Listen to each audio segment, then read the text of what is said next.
সাধারণত বাংলা বাক্যে কোথাও কেউ বা কোনো জায়গায় কেউ কোনো কিছু হয়েছে বোঝায়, অর্থাৎ কোথাও কেউ কোনো জায়গায় কেউ কোনো কিছু হয়েছে বোঝাতে তার মানে এই কোনো প্রতিষ্ঠানে কেউ কোনো কিছু হয়েছে, তখনই আমরা বাক্যে ব্যবহার করব হ্যাজ বিন আর হ্যাভ বিন। তখন আমরা কি ব্যবহার করব? হ্যাজ বিন আর হ্যাভ বিন। কিরকম উদাহরণ বন্ধ শোনো। যদি বলি তোমার ভাই কি এই স্কুলে একজন শিক্ষক হয়েছেন, তখন আমরা প্রশ্নটা কিরকম করব?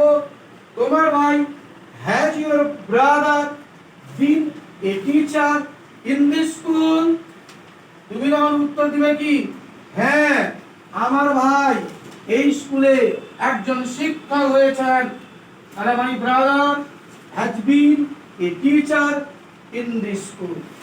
যদি বলি যে তোমার তোমার কাকা কি এই এই থানার একজন পুলিশ অফিসার হয়েছেন, তখন তুমি কি উত্তর দেবে? Has your uncle been a police officer at this police station? তুমি উত্তর দিবে হ্যাঁ, আমার কাকা এই পুলিশ স্টেশনে একজন পুলিশ অফিসার হয়েছেন। তখন তুমি উত্তর দিচ্ছ যে my uncle has been a police officer at this police station. যদি বলি তোমার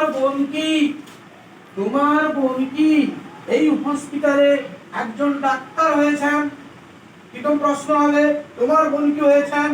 has your sister been a doctor in this hospital? তুমি তখন উত্তর দিবে হ্যাঁ, আমার বোন এই হসপিটালে একজন ডাক্তার হয়েছেন। My sister has been a doctor in this hospital. যদি বলি তোমরা কোন গ্রামের বাসিন্দা হয়েছো? তোমরা কোন গ্রামের বাসিন্দা হয়েছো? In which village have you been an inhabitant? তুমি তখন উত্তর দিচ্ছ কি? আমরা বাসুদেবপুর গ্রামের বাসিন্দা হয়েছি। We have been an inhabitant at the village of Basudebpur.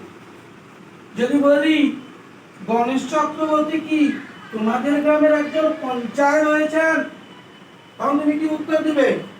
তাহলে has Ganesh Chakraborty been a panchayat at your village? তুমি উত্তর দিবে হ্যাঁ, তিনি আমাদের গ্রামে একজন পঞ্চায়েত হয়েছেন। তাহলে he has been a panchayat at the village of Basudevpur. তোমরা কি এই ক্লাবের সদস্য হয়েছ? তাহলে have you been members in this club? তুমি উত্তর দিচ্ছ না, আমরা এই ক্লাবের সদস্য নই, আমরা আলাদা ক্লাবের সদস্য হয়েছি। তাহলে আমরা এই ক্লাবের সদস্য নই কি বলবে? We have not